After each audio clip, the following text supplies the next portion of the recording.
Welcome, everybody, back to the Friar Talk podcast and YouTube channel. For today's episode, we're going to be quickly talking about Fernando Tatis' injury, where he's at with that. Not going to be a super long video today, Saturday afternoon. We're going to be going live tomorrow, so probably tomorrow evening we're going to go live sometime to recap the Pirates series. But, with Fernando Tatis, he recently had a scan, and basically they concluded that it's not time for him to swing a bat yet. So that is what Bob Melvin basically said is they will create a timetable when he's able to swing a bat.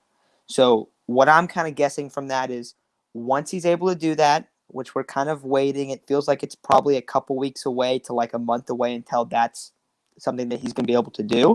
But once that happens, I think it'll be a couple weeks after to get him up to speed.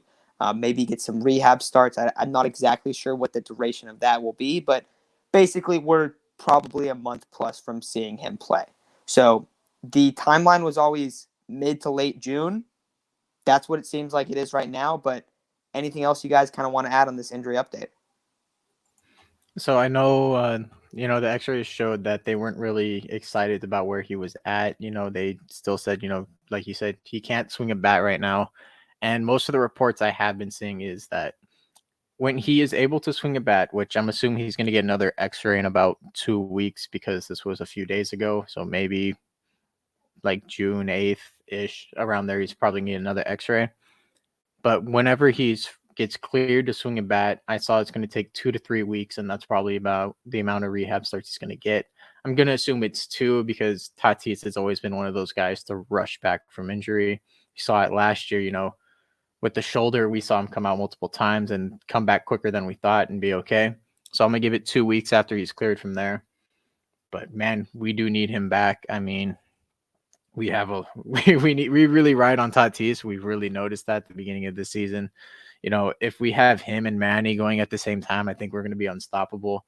But the most important thing is he needs to be 100% healthy, have this injury 100% behind him. So even if it takes a little bit longer, if he comes back second week of July, where we're at right now in the standings and how we've been doing, I think it's okay to give him a little bit extra time and not rush him back. It's not imperative that he needs to be on the team right now.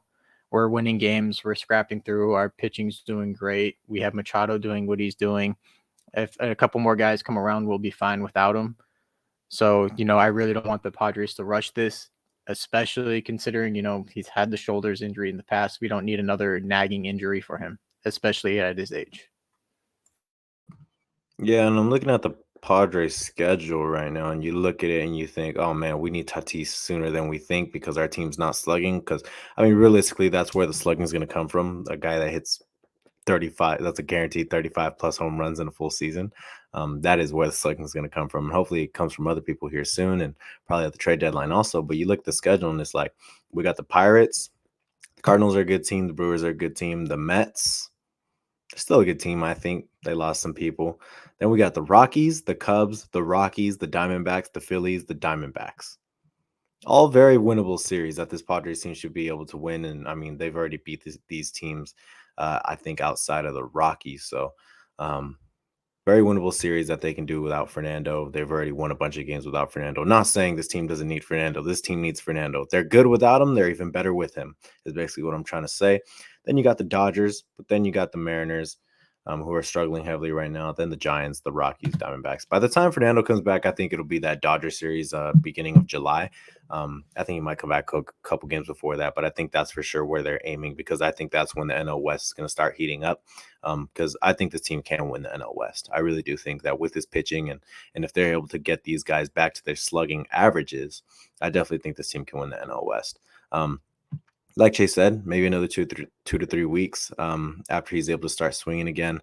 But either way, even if he's not able to swing, he is working on everything else. And I think everything except for the hitting is going to be complete for him. And I think the hitting will take another week or two for him to come back. But honestly, I don't know because Fernando's superhuman. You'll probably see him hit a home run or two in his first appearance back and just go bonkers the rest of the season, hopefully. So even though it's not something we want to hear that, he's not ready to swing, it's still encouraging seeing that he put on 10 pounds of muscle. He's working on everything else outside of his swing.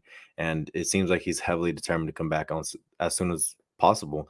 And he's gonna come back hopefully better than ever, judging off what we've seen already so far. So, I mean, although not too encouraging, it's a little encouraging seeing the work he's put in off the field. Yeah, I'm totally there with you, and I think we all heard the Fernando press conference after he talked about the injury, and frankly, like the way that he comes across is that he seems pretty embarrassed by it. I think it was just one of those things where Manny probably sat him down and had a hard conversation with him. I guarantee you that his dad had a conversation like, dude, what are you doing, man? And this is just, yeah, it's definitely a setback for him, but you've seen how he's treated rehab and everything. Him putting 10 pounds of muscle on, like, just from a hard-working standpoint, I feel like that goes a long way. I think that there's a lot of different ways guys come back from injury. If you're doing everything you can outside of swinging a bat, that's the one thing you're not able to do. We saw him like a month ago fielding ground balls, doing stuff that he was able to do. He can't swing yet, but he's doing every single thing else besides that. And I think he sees his team competing. He sees it. I think it frustrates him that he's not there, and you've seen him kind of take that extra step. So I expect, like you said, Isaac, like once he's ready to go, you're going to probably see him come back maybe like a little quick from when he's cleared and whatnot. We'll see how they play it. I don't think there's a need to rush him back. I think that he's going to want to come back quick. But I think ultimately this whole thing is the Padres are in a good spot when you look at they just came off of a rough road stretch. They were fantastic on it. They're sitting at a very, very good record, one of the best teams in the entire MLB right now. And that's all without Fernando Tatis. I mean, when the injury happened, you could have thought this might be a disaster. And what we were kind of thinking is, hey, if this team's going to be winning a lot of games, starting pitching has to be incredible. They've been incredible. So now we're going to see Fernando back in probably over a month and a half, 2 months, something like that. So yeah, it's not encouraging that he's going to be back super early, but luckily this team has been able to keep their head above water. But I think that's going to do it for today's episode. So like I said, a pretty quick one, but tomorrow we'll be going live probably sometime in the evening. I'll post the video I'll schedule the live stream on YouTube earlier on Sunday, but probably somewhere around like 5 o'clock, 6 o'clock that evening. But thank you all for listening, and we will talk to you tomorrow.